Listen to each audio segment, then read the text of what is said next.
Louvado seja o nome do Senhor. Aleluia. Amada igreja, ainda de pé em reverência à palavra do Senhor, vamos abrir as nossas Bíblias no Evangelho de Marcos, capítulo número 2. Como hoje temos a projeção interdita, vamos todos seguir nas nossas Bíblias. Se não tem a sua Bíblia, peça ao irmão ao lado para inclinar para poder ler com ele. Aleluia. Marcos capítulo 2. Vou recordar, amada igreja, que o nosso tema esta semana é Jesus é a esperança para o mundo.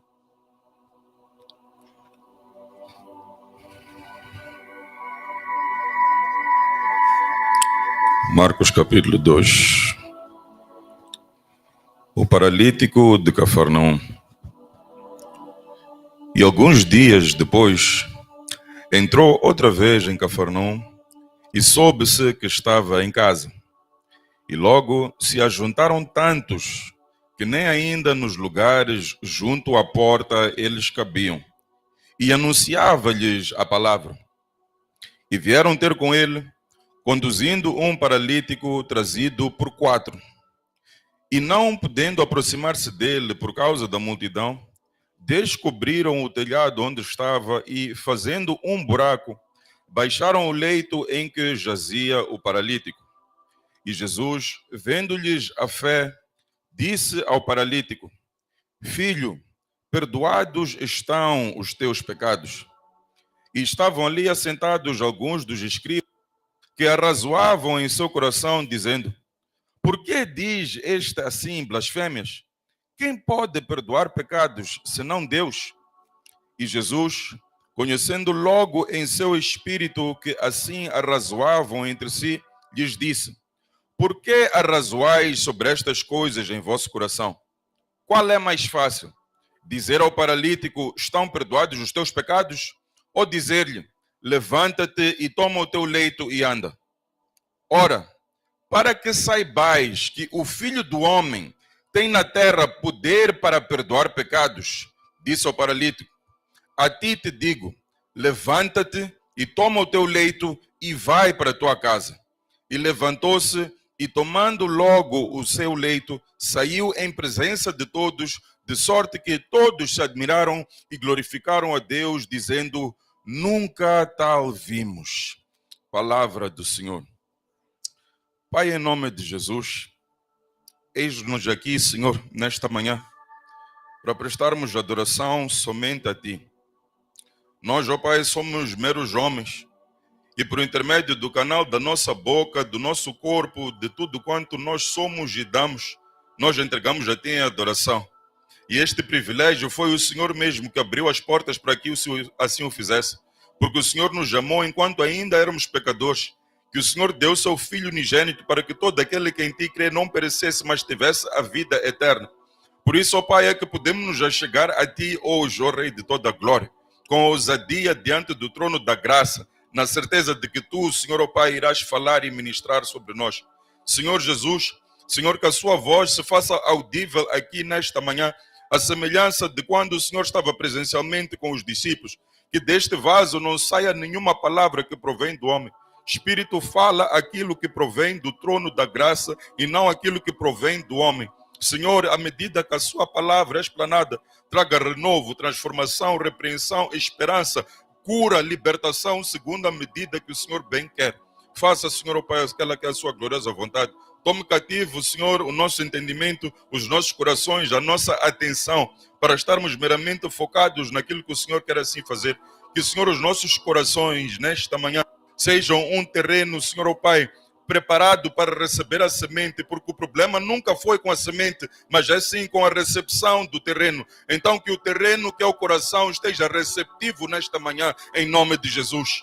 Faça, Senhor, ó Pai, segundo o seu querer. E, ó Pai, nós clamamos a Ti, pois a Ti, Senhor, ó Pai, provém esta ordem. Que o Senhor possa dar ordem aos seus anjos. que estejam acampados ao redor deste lugar, sobre os pertences lá fora e tudo quanto está sendo feito para repreender toda a força do maligno, ó Pai, sobre o seu povo. Tudo nas tuas mãos nós colocamos em ações de graças, na certeza de que o Senhor já começou a fazer para louvor e glória do teu santo nome. Senhor, que seja um encerramento, Senhor, ó Pai, do trabalho missionário de 2025 memorável. Nós te agradecemos no nome bendito de nosso Senhor e Salvador Jesus Cristo. Amém. Amada igreja, pode tomar os seus lugares?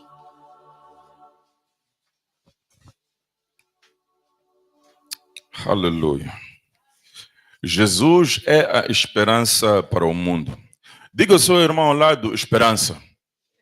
Diga ao seu irmão ao lado, esperança. Agora olha para mim e diga esperança. Agora pergunte a mim, o que significa esperança? Amados, quando olhamos aqui para o significado de esperança, pode aqui achar que esperança é uma expectativa confiante ou o desejo de um resultado positivo no futuro. É um estado de espírito otimista ou um sentimento daquilo que eu gostaria de desejar que fosse alcançado ou que o evento tenha um desfecho favorável de acordo com aquilo que é a minha perspectiva. Aleluia. Então, a esperança, segundo o conceito do mundo, é um desejo que está acompanhado pela expectativa da realização ou de sucesso. É literalmente esperar com expectativa, aguardar com antecipação. Amada igreja, quando nós olhamos para a questão de esperança, que é aguardar por algo favorável, algo bom no dia da manhã, algo que venha a ser realmente ao meu favor, eu paro e analiso, chegado ao final deste ano, para o seu contexto e meu contexto, que todos os dias, meus amados irmãos, quando nós ligamos o rádio, quando nós ligamos a televisão, antes mesmo de assistir o noticiário, temos que certificar que as crianças estão elas ausentes ou colocamos-as na cama. Nós temos que ter cuidado até quando entramos nas redes sociais, porque aquilo que provém de todas as fontes de informação e aquilo que nós estamos a receber continuamente, simplesmente alimenta continuamente o pessimismo, a falta de esperança e até no caso mais extremo, alimenta um sentimento de desespero. E o que é desespero? Desespero já é a perda total de esperança, onde o homem já não tem nem sequer uma perspectiva de algo positivo para si mesmo. E isto depois cria ansiedade, que depois leva a outras consequências, como endividar-se, como entrar em questões de suicídio ou fazer coisas que possa vir a magoar a si mesmo. Amados irmãos, nós vemos o cumprimento das Sagradas Escrituras neste nosso tempo, no século XXI, neste ano de 2025. Amados, já não estamos a ouvir falar de guerras, nós estamos a contemplar as guerras. São guerras sem fim. Não existe continente que está isento de guerra. Se é na África, está espalhado no norte, no sul, no oeste, no oeste. Se é nos Estados Unidos da América, existe lá toda sorte de guerra, seja por intermédio de gangues, de drogas, ou seja o que for. Se é na Ásia, seja onde for, nós vemos que verdadeiramente se cumpre a palavra do Senhor, que aproximando-se o fim dos tempos, não haverá somente rumores de guerras, mas haverá uma expansão total destas mesmas guerras. Existem assassinatos que já vêm se tornando normalizados, ao ponto de nós já estarmos cauterizados na nossa consciência. Que é normal nós recebermos uma imagem no WhatsApp de uma pessoa que está morta e olharmos para aquilo e simplesmente dizermos, epa, é mais um. Que conseguimos até assistir filmes violentos e aquilo já nem sequer nos comove, porque já estamos tão acostumados com esta morte. Nós vemos, amados irmãos, a proficiência de Satanás por intermédio dos seus agentes malignos, que quando chega a última parte do ano, as nossas estradas tornam-se o coador para o sangue, para os vampiros beberem na sua festividade natalícia. Nós vemos, irmãos, que normalizou-se o golpe de Estado, vendo que tudo está desregrado pelo mundo afora. Nós vemos genocídios já tornando-se a normalização para que alguém faça a minha vontade, então eu vou matar aquele que não é de acordo com a minha crença para que eles se submetam a mim. Vemos, irmãos, que é difícil. Nós ficamos com dor no coração todos os dias quando as nossas irmãs, nossas mães, nossas esposas saem de casa porque violação já tornou-se normal dentro da nossa urbe moçambicana. A burla te acompanha onde quer que tu estejas.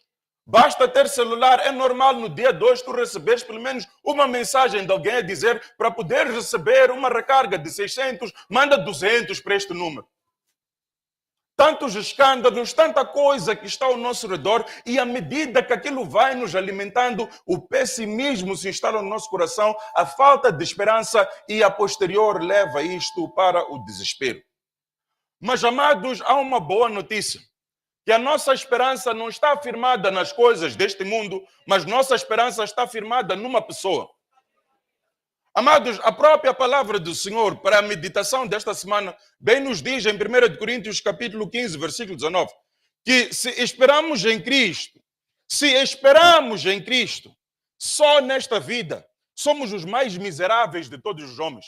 Isto significa que se a sua esperança está nas coisas que provêm desta terra, e você está aguardando, tendo bom gozo, só com as coisas que daqui provém, e não olhando para Cristo, você será o mais miserável dentre todos os homens.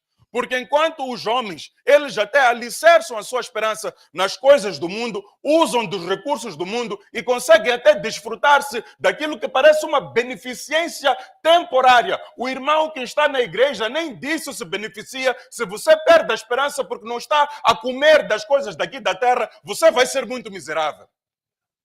E a palavra ainda nos diz que bendito seja o Deus e Pai de nosso Senhor Jesus Cristo, que segundo a sua grande misericórdia, nos gerou de novo.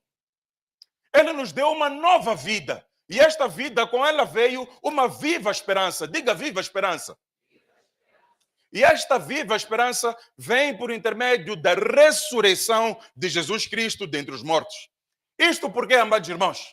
Porque a maior demonstração de poder, e nisso é que está afirmada a nossa esperança, é que, amados, a nossa fé não está fundamentada naquilo que foi o derramamento de sangue de um mártir, de uma boa pessoa, de um filântropo. Não, a nossa esperança está ela firmada na morte e ressurreição do nosso próprio Deus. Por isso é que a nossa esperança é viva.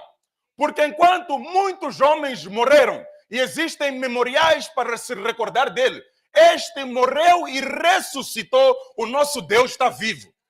Por isso é que quando alguém diz que a esperança é a última a morrer, essa frase não se aplica a mim e para ti, porque a nossa esperança morreu, ressuscitou e agora vive eternamente.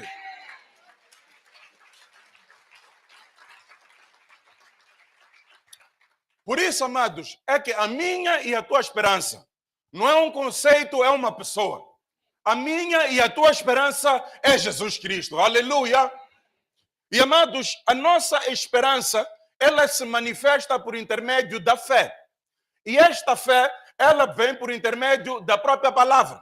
E tudo isto se engloba dentro do próprio Senhor Jesus Cristo, porque Ele mesmo é a própria palavra. No princípio era o verbo, e o verbo estava com Deus, e o verbo era Deus. Significa, amados, que toda a nossa esperança engloba-se nele mesmo. Por isso é que ele é o autor e consumador da nossa fé, porque ele é que pagou o preço, ele é que é o próprio preço, e ele é que é o próprio sustentador da nossa alegria. Irmãos, por isso é que é necessário ter fé para viver dentro desta esperança. Porque a nossa esperança está nas coisas que ainda não se veem, mas temos a certeza de que elas virão a se manifestar certamente, porque aquilo que está escrito nesta palavra já se cumpriu, irá se cumprir e não vai faltar nem um til, nem uma vírgula, nem sequer uma frase. Tudo aqui se cumprirá em nome de Jesus. Aleluia! Por isso é que Hebreus 11:1 diz que, ora, a fé é o firme fundamento das coisas que se esperam e a prova das coisas que se não veem. Mas esta sua fé deve ela ser alimentada pelo ouvir e ouvir a palavra de Deus. Por isso, irmão, eu não quero que você meramente se emocione. É importante você compreender. Porque não é vir para a igreja que você tem esperança, mas é você ser a igreja e ter a palavra impregnada dentro de si, que quando as circunstâncias baterem, que quando o dinheiro no bolso não estiver completo, que quando as circunstâncias não forem favorecíveis, você ainda continua com uma esperança viva, porque é a palavra que está ecoando dentro de si continuamente. Por isso, amados, é que a minha e a tua tarefa é anunciar que Jesus não é uma esperança. Jesus Cristo é a esperança. Porque enquanto existem muitos ways, muitos caminhos, muitas coisas tortuosas, somente uma esperança é que existe, e essa esperança é Jesus Cristo. E amados, quando vemos aqui o Evangelho de Marcos, nós vemos que esperança é aquilo que este Evangelho aqui busca transmitir.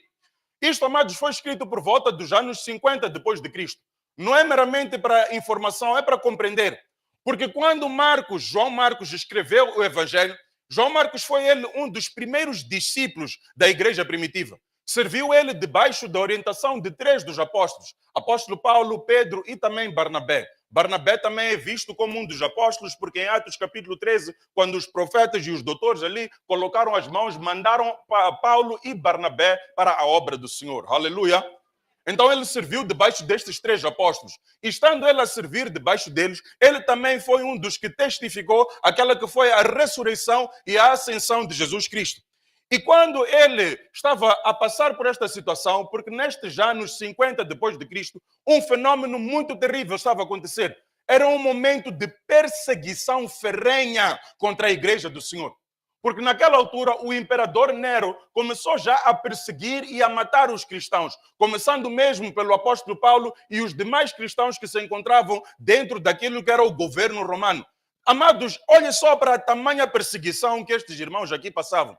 Que estes irmãos eram jogados naquilo que era o Coliseu para que eles fossem carne de caça para os leões ali, para que o povo romano pudesse aplaudir e se divertir com a morte daquele que é seu e meu irmão.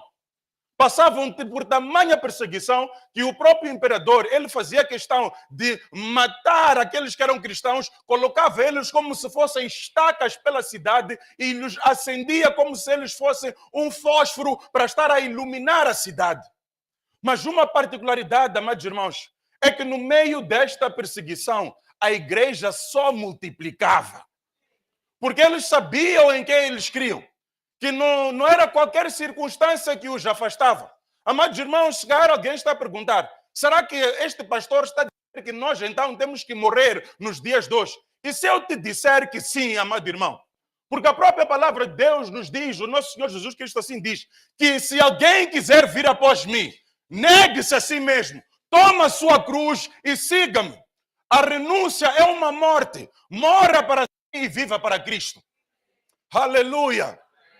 Por isso, amados, é que quando ele, movido pelo Espírito, ele escreve este relato dos evangelhos, tendo ele ouvido os relatos especificamente debaixo do apóstolo Pedro, ele aqui, amados, não se preocupou em trazer muita questão doutrinária, nem muita questão acerca de rituais judaicos. Ele aqui trouxe um evangelho prático, um evangelho de ação. Por isso, amados, é que a esperança aqui para o crente é porque o evangelista Marcos aqui descreve Jesus Cristo como um homem de ação, como aquele que Jesus faz, Jesus move e Jesus resolve todas as coisas. Aleluia! Só no primeiro capítulo, Jesus é batizado, Jesus expulsa demônios, Jesus cura, Jesus escolhe já os seus discípulos. É muita aceleração para nos demonstrar que uma vez que o Senhor começa a mover, nada pode o impedir. Aleluia! Por isso, amados, é que nós estamos aqui no capítulo 2, onde nós vemos este relato acerca da cura do paralítico de Cafarnaum. Amados, quando nós olhamos para a manifestação deste milagre, a primeira coisa que nos vem à mente é que Jesus Cristo sempre requer dos seus discípulos, sempre requer daqueles que necessitam do milagre, que tragam alguma matéria-prima diante dele. Amados, olhem só, e alguns dias depois, entrou outra vez em Cafarnaum, e soube-se que estava em casa. E logo se ajuntaram tantos que nem ainda nos lugares junto à porta eles cabiam. E anunciava-lhes a palavra. E vieram ter com ele, conduzindo um paralítico, trazido por 4. E não podendo aproximar-se dele por causa da multidão, descobriram o telhado onde estava e, fazendo um buraco, baixaram o leito em que jazia o paralítico. E Jesus, vendo-lhes a fé, disse ao paralítico: Filho, perdoados estão os teus milagres, os teus pecados. Irmãos, nós vemos que quando o Senhor Jesus opera milagres, ele aqui procurava igualmente se esconder das multidões, que era para que ele tivesse tempo particular para poder ensinar a palavra do próprio Deus. Nós vemos, irmãos, que o Senhor Jesus operou muitos milagres, mas a sua ênfase nunca foram os milagres. A sua ênfase sempre foi a salvação e a pregação da própria palavra. Mas vemos, irmãos, tal como aqui dissemos, que o Senhor sempre requer de nós uma matéria-prima para que ele possa executar aquilo que é o milagre na sua própria vida. Irmãos, nós vimos isto em todos os evangelhos, porque no evangelho de João nós vimos que para Jesus transformar a água em vinho, não foi o Senhor Jesus que foi cartar a água, ele aguardou que alguém o trouxesse aquela água para que ele transformasse aquilo em vinho. Nós vemos, irmãos, que diante da multiplicação dos pães e peixes, o Senhor Jesus não foi ele ao mercado buscar os pães e peixes, mas ele requereu que alguém o trouxesse e depois a multiplicação aconteceu. Nós vemos, irmãos, que na grande pesca não foi Jesus que entrou na água para que os peixes começassem a saltar, mas ele requereu fé, obediência e também uma ação da parte dos discípulos para que a grande pesca pudesse se efetivar. Diante da ressurreição de Lázaro, não foi Jesus que foi e removeu a pedra na tumba, ele chamou com que as pessoas fossem para lá e lhe seguissem, ele disse, removam a pedra, e depois ele executou a palavra e o milagre veio acontecer.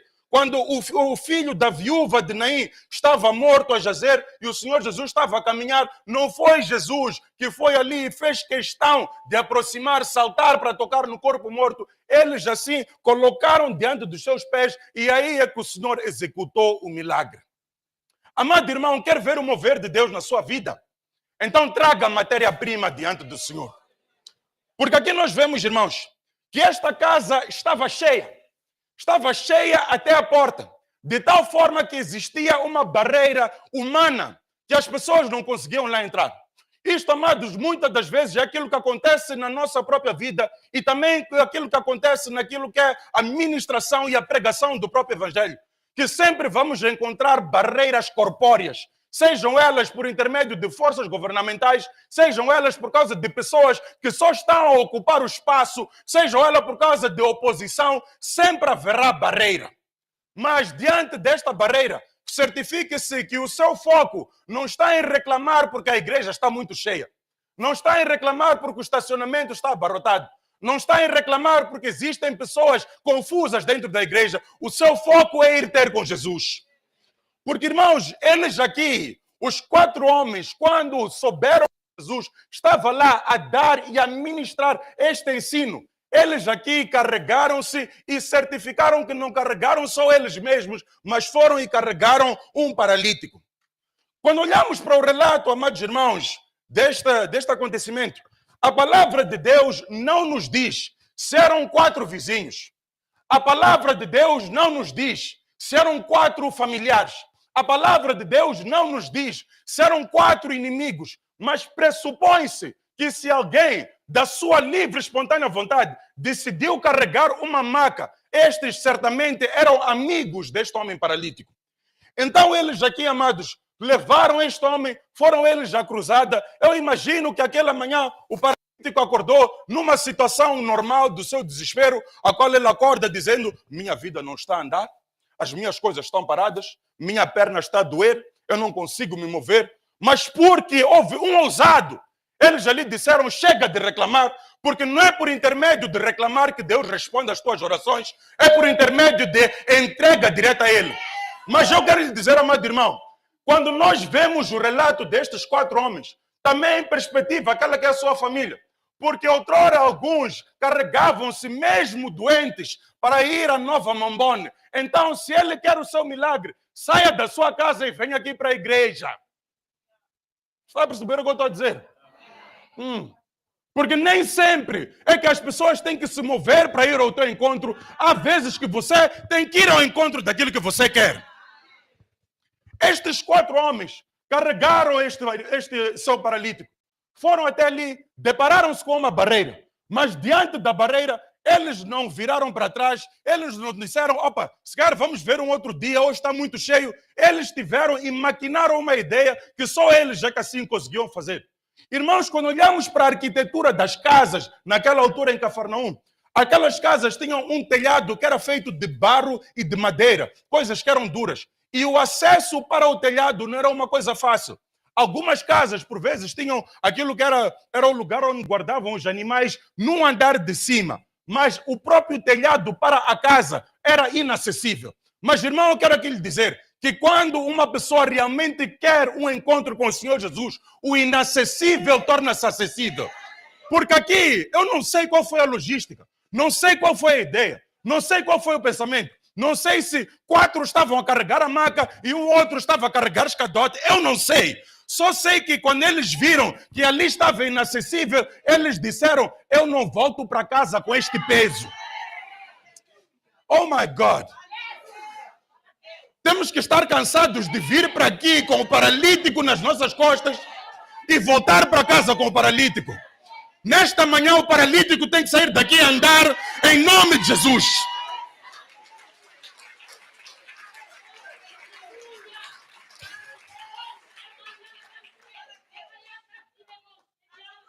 Porque eles maquinaram uma logística. Eles subiram ao telhado. Mas, irmãos, eu quero que entenda que eles subiram ao telhado e foram abusados. Porque subiram ao telhado de casa do dono e começaram a desfazer o telhado. Ali diz que eles não abriram simplesmente um espaço. A própria Bíblia diz, abriram um buraco. E eu aqui quero imaginar o próprio dono da casa, que estava feliz. Ah, Jesus está na minha casa. Muita gente está aqui. Vão ouvir dizer que na minha casa veio o próprio Mestre Jesus. Mas depois uns tipos quaisquer, que você nem sabe de onde vem, estão a abrir as tuas telhas que tu, de tanto favor, de tanto dinheiro que tu aplicaste, estão ali a destruir a tua própria casa. Meu irmão, eu quero aqui lhe dizer, se o teu bem é destruído a favor da graça de Deus se manifestar na vida de alguém, diga obrigado, Senhor. Por isso é que eles aqui descobriram o telhado. E ao descobrir o telhado, eu não sei, mas eles ali fizeram questão dele descer para poder ir ao encontro direto de Jesus. A pessoa, quando vai ao encontro do seu milagre com o Senhor Jesus, ele sai preparado.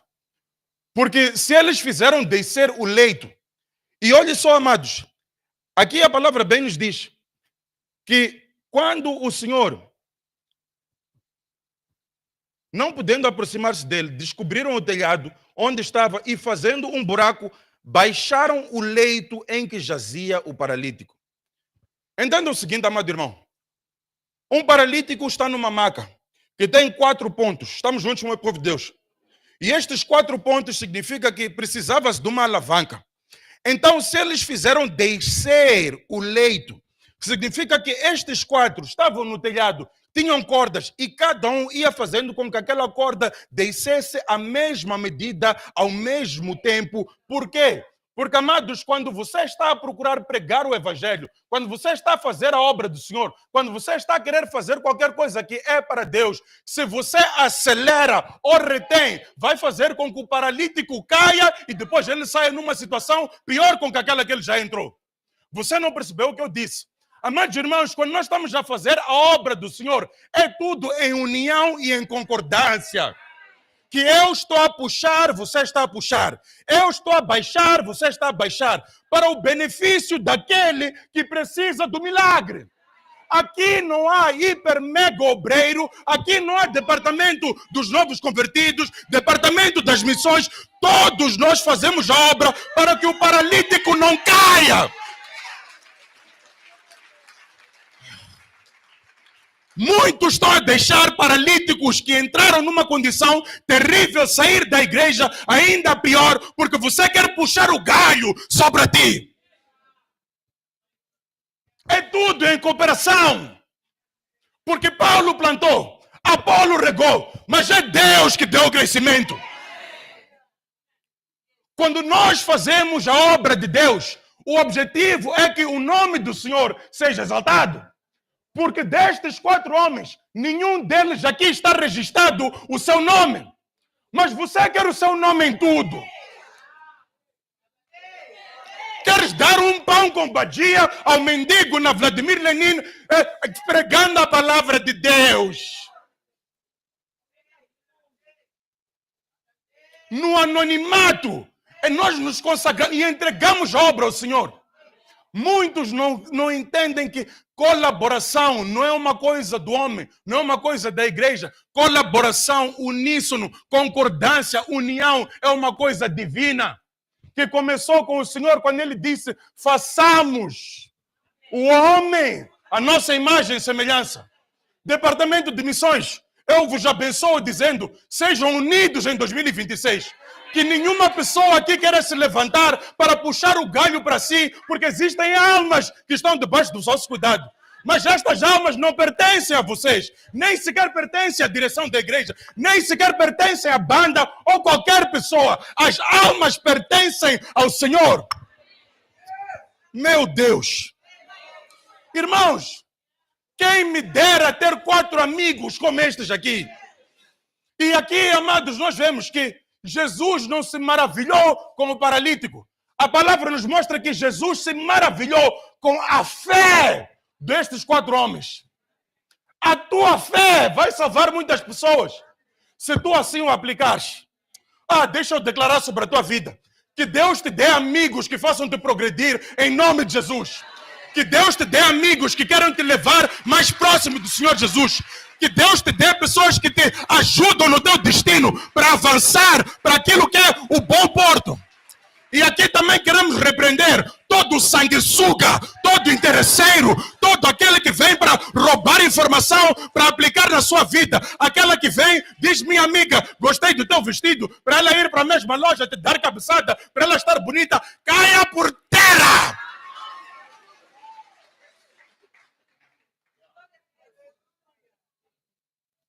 Para que saibam que tem o Filho do Homem poder na terra. Porque aqui ele diz: estavam assentados alguns dos escribas. Eles aqui arrazoavam no seu coração. Aqueles que vêm para a igreja, tipo você que está sentado aí a me olhar agora. Que nunca... está a blasfemar. Quem pode perdoar pecados senão Deus? Também quando se prega tem que se gritar sempre. Né? Mas Jesus conhece o teu coração. E aqui Jesus não esperou ouvir as palavras dos homens. Aqui a palavra nos mostra que ele ouviu no seu coração. E quando o Senhor ouviu no coração dele, o Senhor sonda os nossos corações. O Senhor não sonda o nosso falar em línguas, o nosso rodopiar, o nosso cantar, nem sequer o nosso dar. O Senhor sonda os nossos corações. Ele sondou aqueles corações e disse: por que vocês estão a arrazoar estas coisas em vosso coração? O que é mais fácil? Dizer ao paralítico: estão perdoados os teus pecados? Ou dizer-lhe: levanta-te e toma o teu leito e anda? Irmãos, para que esteja comprovado que verdadeiramente o Senhor é Deus, ele aqui nos demonstra que o perdão dos pecados está ao alcance dele e somente dele. Amados irmãos, quando nós fazemos a obra do Senhor primariamente, não é para nós juntarmos um agrupamento para nós mesmos, porque nós não conseguimos libertar nenhuma alma, nós não conseguimos perdoar nenhum pecado. Por isso é que aqui não tem uma caixinha de telefone para você vir aqui fazer confissão. Porque você vai confessar para mim, e se um dia o demônio aqui vir me possuir, eu hei de fofocar acerca daquilo que você andou a fazer. Confessa somente ao Senhor teu Deus. E nós vemos, irmãos, que este homem estava enfermo por causa de pecados. Mas aqui o Senhor prioriza aquilo que é prioridade. Porque, irmãos, a própria palavra aqui nos demonstra. Há uma coisa que ontem nós aprendemos, e louvamos a Deus que sempre é bom você sentar aos pés de mestres para poder compreender aquilo que realmente provém da palavra do Senhor. Ontem no casamento, o pastor Mário Getman disse uma coisa que tocou-me bastante, que existe um conceito filosófico que fala acerca da essência e do fenômeno. Diga essência e fenômeno. O que é que isso significa? Que a essência é aquilo que é prioritário. É aquilo que necessita ser feito e tem que acontecer, que sem aquilo o resto não faz sentido. E o fenômeno são meramente consequências daquilo que já havia sido feito. Amados, o maior problema do homem, quando nós pregamos a palavra, Nunca prega dizendo, vem para a minha igreja, porque na minha igreja se casa. É verdade que na sua igreja se casa, mas isso meramente é um fenômeno, é uma consequência. O que é o cerne da nossa pregação? Venha para a casa do Senhor para que os teus pecados sejam perdoados, você seja liberto, você caminhe com alegria e a sua alma seja salva. Porque muitas das vezes nós damos garantia de algo que não é nosso para garantir. Se eu te disser, amado irmão, que de Gênesis a Apocalipse não há uma promessa de que todos vão casar. Tu vais casar, mas só estou a dizer que não está comprometido que todos. Mas diz que eu vou casar em nome de Jesus. Por isso, fala do que é essencial. Prega Cristo. Não prega placa denominacional. Prega Cristo. Não prega Assembleia de Deus. Prega Cristo. Não prega cura. Prega Cristo. Não prega libertação. Prega Cristo. Não prega que eu prego mais que os outros. Prega Cristo. Porque é Cristo que liberta. Muitos têm perdido almas. Porque eles se aproximam para falar da sua denominação. No dia que esta denominação salvar, louvado seja o nome do Senhor, que temos ensino bíblico na nossa denominação. Mas eu lhe digo que não é o símbolo alfa e ômega e o mapa de Moçambique que salva, é Cristo. Por isso é que a nossa prioridade é pregar ao Rei dos Reis e ao Senhor dos Senhores. Pregue o essencial e os fenômenos vão acontecer. Mas ele aqui diz, já que vocês estão a querer discutir acerca daquilo que vocês acham que é correto e querem duvidar da minha divindade, querem duvidar de que eu verdadeiramente sou filho de Deus, já que vocês assim querem duvidar, para que se saiba que o Filho do Homem tem poder na terra para perdoar pecados, agora eu digo ao paralítico, levanta, anda, toma o teu leito e vai para casa. Olha, amados, para este milagre composto. Porque aqui ele não meramente se levantou, porque era um adulto, estava deitado sobre a maca durante tantos anos, os músculos estão atrofiados, certamente fazia necessidades ali na sua própria maca, jazia ali, não tinha como tomar banho, certamente era designado impuro por causa da sua enfermidade, mas aqui o Senhor Jesus começa por dar a sua dignidade de volta, ele diz, levanta-te. O levantar de Jesus não é meramente posicional, é espiritual. Porque o homem está debaixo do jugo do mal, debaixo do peso daquilo que são as consagrações ancestrais. Você está pesado. Quantos banhos de sangue você já tomou antes de entrar aqui na casa do Senhor? Quanta humilhação, feridas nos joelhos tiveste que ter, porque tiveste que te ajoelhar diante de uma pessoa que nem roupa tem, mas foste lá buscar aquilo que supostamente é bênção. Quantas vezes tiveste que te prostituir para ter o básico em casa? Mas o Senhor aqui diz, levanta-te. Tenha dignidade, porque eu te perdoei. Levanta-te. E naquele instante, a anatomia daquele homem é transformada. Músculos começam a se posicionar. Ele faz uma moção que ele nunca havia feito. Porque quando Cristo entra no negócio, há novidade em novidade. Porque aqueles que esperam no Senhor renovarão as suas forças. Subirão com asas como águias. Caminharão e não se cansarão. Correrão e não se fatigarão. Porque aquele que espera no Senhor faz o natural de forma sobrenatural e faz o sobrenatural de forma natural. Porque você vai subir com asas como águia. Durante quanto tempo estiveste no chão, desgraçado, sem emprego, prostituta, mal falada, não eras nada, mas agora sobe com asas como águia. Mas é que eu percebi que você não entendeu. Ele aqui está aqui demonstrar que a tua subida, seja ela social, física, até monetária, será algo sobrenatural que as pessoas terão que contemplar e dizer como é que aconteceu. Porque enquanto muitos têm Waze, enquanto outros usam aviador para subir, você tem um avião dos aviões, que é o Espírito Santo, que te coloca em cima. Você vai subir com asas como águia.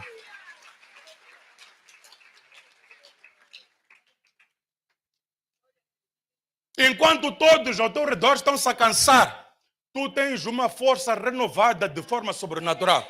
Porque quem espera no Senhor renova suas forças, corre e não se cansa, caminha e não fadiga. Por isso é que no meio deste mundo sem esperança, no meio de notícias que deixam-nos com a cabeça a doer, no meio de um governo que nós paramos e achamos que as coisas não vão mudar, a minha força é renovada todos os dias, porque a minha esperança está na palavra do Senhor. Que a sua esperança seja renovada nesta manhã, em nome de Jesus. Ele aqui diz, levanta-te, toma o teu leito.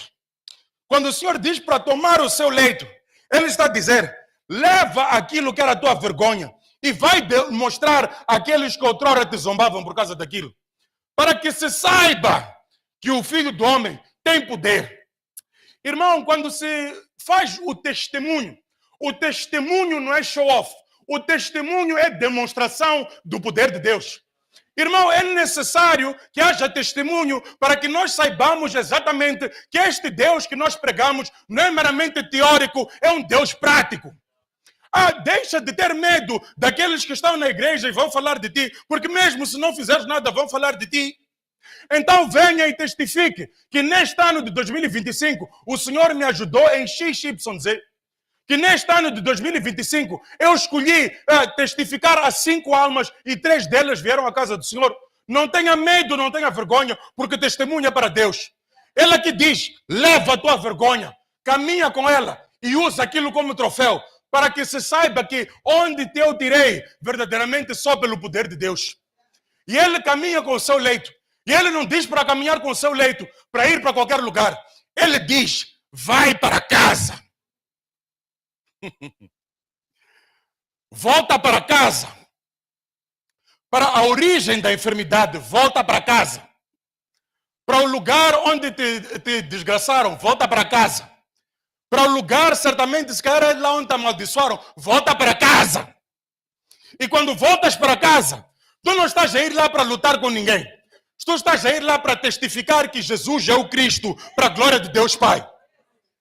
Meu amado irmão, eu não sei se você já voltou para casa. Eu já voltei para casa. Nunca te disseram que estamos à espera do dia que você há de voltar.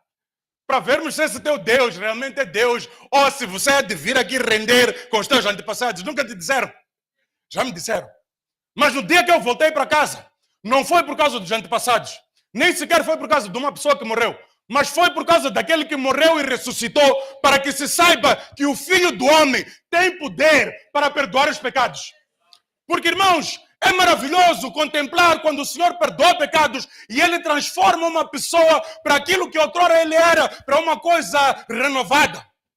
Irmão, faz parte do teu testemunho dizer que você era aquele que virava um barril. Não tenha vergonha disso. Faz parte do teu testemunho dizer que você fumava de vez em quando. Diga! Para que se saiba que o Senhor é poderoso para transformar. Porque há quem ainda pensa que é meramente teoria, que é simplesmente práticas de conversão comportamental. Isto não é psicologia, é poder. E o Evangelho é poder para transformação, para renovação, para salvação. Este Evangelho é poderoso, amado irmão. Vai para casa e testifica deste mesmo poder. A mesma boca que fumava suruma, hoje prega a palavra do Senhor. A mesma boca que batia 2 caixas, hoje prega a palavra do Senhor. A mesma boca que outrora você usava para insultar as pessoas na rua, essa agora prega a palavra do Senhor. Amado, que se converta aquilo que era das trevas para o reino da luz do Senhor. Vai para casa. Não é para usar mais o teu dinheiro para carne de porco e cervejas na barraca. Prega a palavra do Senhor. Não é mais para andar a pagar hotéis, para andar a levar aquelas que são suas subordinadas para hotéis durante a hora do expediente, para que a sua mulher não descubra. Usa esse dinheiro, aplica nas missões.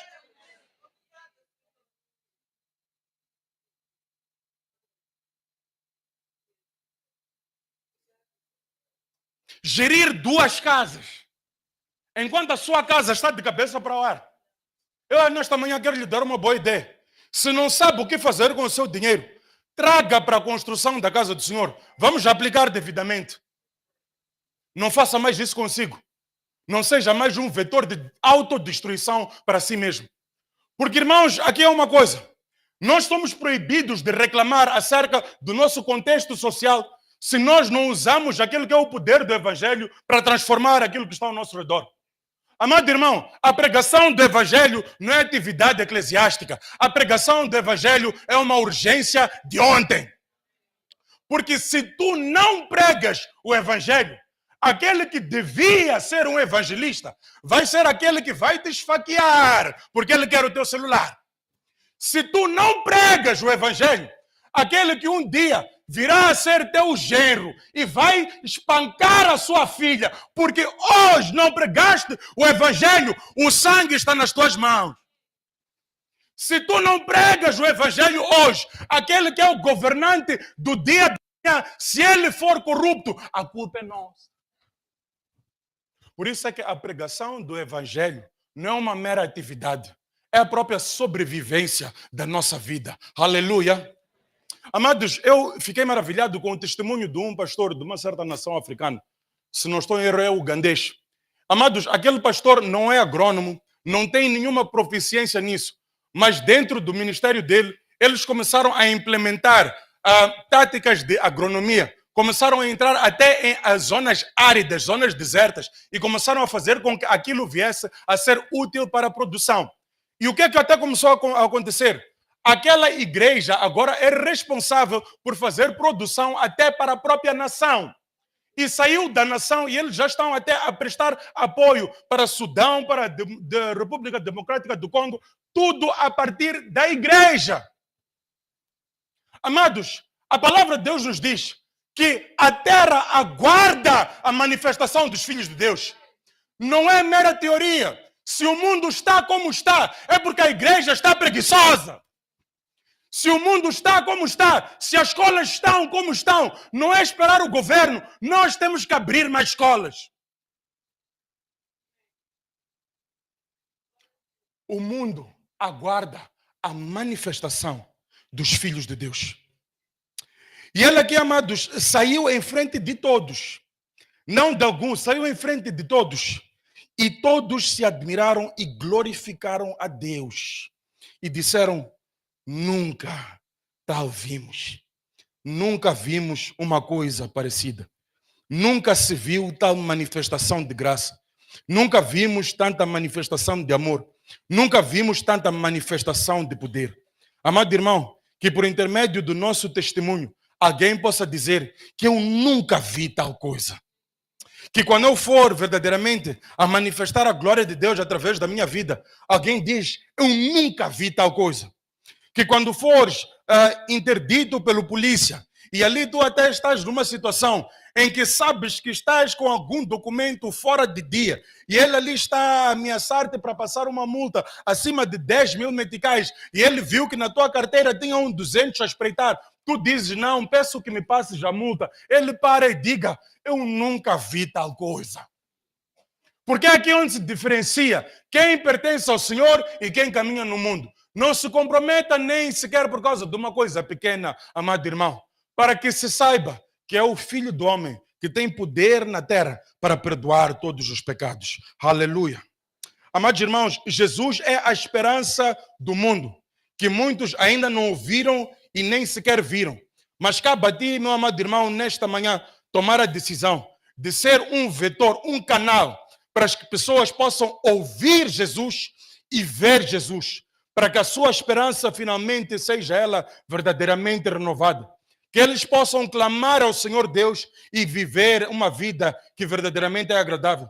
Porque, amados, todo aquele que invocar o nome do Senhor será salvo. Que ele seja salvo por intermédio de ti. Porque a própria palavra diz, porque todo aquele que invocar o nome do Senhor será salvo. Como é que invocarão se não creram? E como é que crerão se não ouviram? Se não há quem pregue esta mesma palavra. E como pregarão se não forem enviados? Então, amados, sejam enviados em nome de Jesus. Que nesta manhã nós tomemos esta ação, tomemos esta responsabilidade, fiquemos motivados, aqui animados, para a partir do dia que se chama hoje, ir lá para fora e pregar o evangelho do Senhor. O Senhor não requer de ti eloquência, o Senhor não requer de ti um curso de teologia, o Senhor requer um coração maleável. Vai e prega a palavra do Senhor. Começa no teu local de trabalho. Muda a forma como você se apresenta, como você se veste, como você fala com as pessoas, para que eles saibam que você serve a uma outra deidade. E quando as pessoas se aproximarem, porque tu és diferente, prega a palavra do Senhor. Não fique sentado, amado irmão, à espera que as bênçãos venham lhe alcançar pela proximidade eclesiástica. Entre num trabalho, comece a pregar e faça esta mesma obra. E uma coisa que eu te digo, amado irmão, é que muitos aguardam a manifestação de poder para ver poder aqui enquanto estamos sentados num culto dominical. O poder não se manifesta onde as pessoas estão sentadas para aprender. O poder se manifesta onde as pessoas têm que saber que Jesus é o Cristo. Levanta-te e pregue. Levanta-te e faça obra. Levanta-te e leva a salvação. Porque esta salvação não é só para aquele que vai receber, mas é para o benefício de todos que estão ao teu redor. Vai e pregue, meu amado irmão. Não tenha medo, não tenha vergonha, nem sequer duvide do poder de Deus que caminha contigo enquanto tu pregas. Porque enquanto tu não tiveres o que falar, será Ele mesmo, pelo Espírito, colocando uma palavra na tua boca.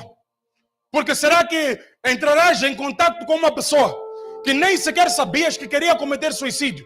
Chega e diga: Jesus te ama. E enquanto aquela pessoa está a derramar lágrimas, abraça e diga: venha e entrega a sua vida ao Senhor. Acabou. A tua parte foi feita. Salvaste uma alma e plantaste para o reino dos céus. Que o Senhor te use poderosamente neste ano de 2025 e neste ano que está por vir, para a glória e louvor do nome dele, em nome de Jesus. Amém. Vamos colocar de pé, amada igreja.